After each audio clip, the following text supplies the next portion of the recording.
This is Craig Shaw. He's agreed to show us his good old boat, Adios, of Portland, Oregon. It's a Columbia 43, built in 1970. Well, here's the galley, and the boat was designed with two refrigerators, basically. This one we use as dry storage, so it's got two opening lids. And a lot of people use this as the main refrigerator, and it's huge. It's got about the same amount of storage down underneath here, a little harder to get into, and it's wonderful for long trips for us for dry storage. This is the refrigerator that we use, electric compressor, and that's 12 volts. And one of the great things about it is I've got these Adler Barber vertical ice cube trays, so we have 5 of those, so that's perfect for gin and tonic. Before I found these, we never had ice cubes on this boat unless we, bought it in bag ice and brought it in. So it takes a little while to make it, but it really works good. And it's got a Rigo stove oven combination, so that's alcohol. I'm not a big fan of propane. And we've cooked, my mom, when they owned the boat, cooked a turkey in the oven when we raced to Hawaii. Baked lots of bread in it. Nothing like the smell of fresh bread at 2 o'clock in the morning when you're out on watch. And, lots of storage with drawers, silverware, and storage under the sink. Nice stainless steel double sink. I've got the microwave. I can use it through the inverter, but I usually don't. It really drags the engine and alternator down, so usually that's just for at the docks. Over here, solar panel. Got an S-bar forced air furnace, so that's the control. Just all the regular 12-volt circuit breaker panels. Fuel gauge, inverter. I can turn on with this switch. Cigarette lighter plug-in. Lots of storage. I put some shelves back in here and non-skid for the glasses. I wired it for 110, so I've got the circuit breaker switches over here. And more storage here. Put the knife butcher block here. Knife block, I guess it'd be called. More shelving. That's about it. Plug-ins. 110 there. Then, I don't know if you want to do the motor. Oh, sure. We could show you the motor here. Very easy access. And I can also access it through the lazarettes, and they have 2 panels, port starboard, to really get at the other end of the motor. Although generally, I just climb in from on top, and I'll put a boat cushion on top of the motor, and I can access the fan belt, alternator, water pump, all of that. And so that's it. And it's mounted backwards. So the front backwards and has a V-drive. Yes, big heavy-duty Walters V-drive. A lot of these Columbia 43s that I've seen have a lot smaller Walters V-drive, and I don't know why. This one is really massive. And yeah. Then it's got the velvet drive transmission, and all that's rebuilt. Then we've got the Monster dinette, and seats more people than you'd probably want to have on board, but that can be fun for parties. And got the stereo. Oh, here's that feature here where I made the cockpit combing into storage space. It's about 11 feet long, so that's for the 2-piece carbon fiber windsurfing mast that I use for the sailing dinghy, and the boom, oars, kayak paddles. My dry diver for cleaning the bottoms in there. Even the hammock goes in there. I have extra pieces of mahogany and teak, and even 1x4 or 1x2s just for whatever spare parts. So it's pretty cool to have that, and I was very proud of myself that I figured that out and put the the door in there. Mm-hmm. And then going through the boat, a lot of people kind of trip on this little bit of a step here, but you know, gives you more headroom for this part of the boat.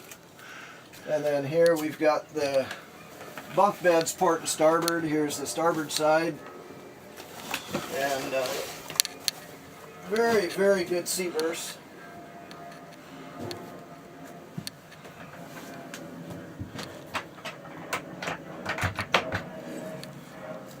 And then we've got lee claws. So the lee claws go up, so you can't fall out of bed. And both uppers and lowers have the lee claws. And a lot of times, even sailing on the river, we raise these for gear bags and just to keep things from getting thrown around inside the boat. A little bit of storage underneath. Got some chart books and that type of thing. Oh, and then there's pretty good storage back in underneath. So I've got spare parts for the autopilot, all kinds of wiring and different odds and ends.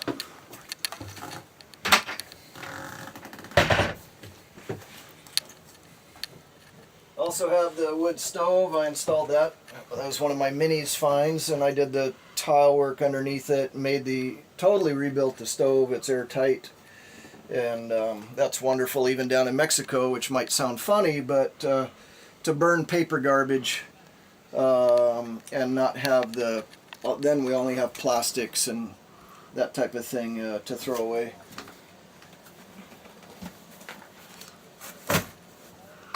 What else? We got book storage up here. We got my beefed up chain plates with turnbuckles.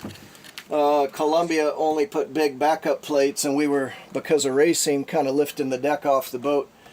So I put in a mini bulkhead down here, and then that's tied in with a big 1/2-inch bronze turnbuckle. No problems with the upper shrouds. They've got big, massive stainless steel chain plates inside this cabinet, and then big 1/2-inch bolts, and we've never had any issues there. Mm-hmm. There is storage. This is pretty much for the galley, and then other storage in this one just like it. Same way on this side, and I guess this is maybe kind of booze storage there. And then more storage there. This one, same deal with the upper shroud chain plate. Keep the vacuum cleaner in there, some other spare parts, like the sail repair bags there. There's the other turnbuckle for the aft lower shroud on the port side. Fuel tanks underneath on this side. We've got and that's about 46 gallons. We've got a 60-gallon water tank on the starboard side. And there's the mast. We come forward, here's the nav station. We've got, and this is an interesting one, a 1,000-foot old data marine depth sounder, and I've kind of come to the conclusion, because of coming so close to hitting whales, that they are attracted to the pinging sound, maybe curious, of the big depth sounder that goes so deep. So we've also got another depth sounder that goes to about 400 feet. And I'm pretty much deciding to turn off the depth sounders when we're in deep water, because I've come so close to hitting whales. Wow. And that was first talked about in latitude 38.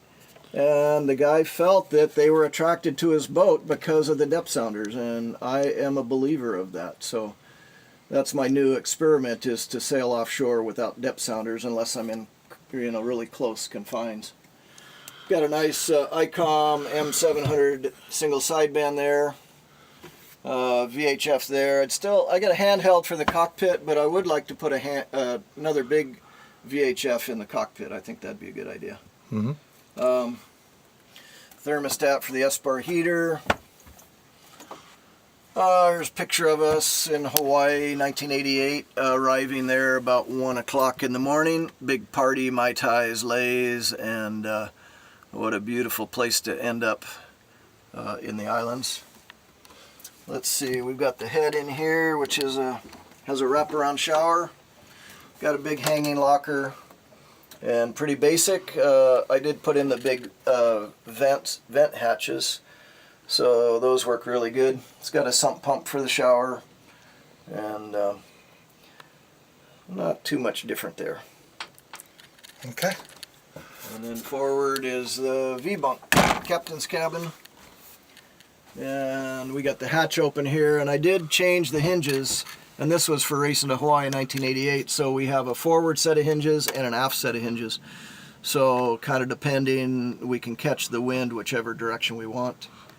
I put a nice fan in, and I love that, especially days like today. That works great.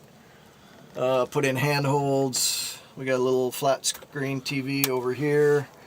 We like to sleep with our head forward, looking back on the boat. Some people don't like that, but that's what we like. And a couple of hanging lockers, port and starboard. That's pretty much about it. Okay. Thanks, Craig. We'll go up topside.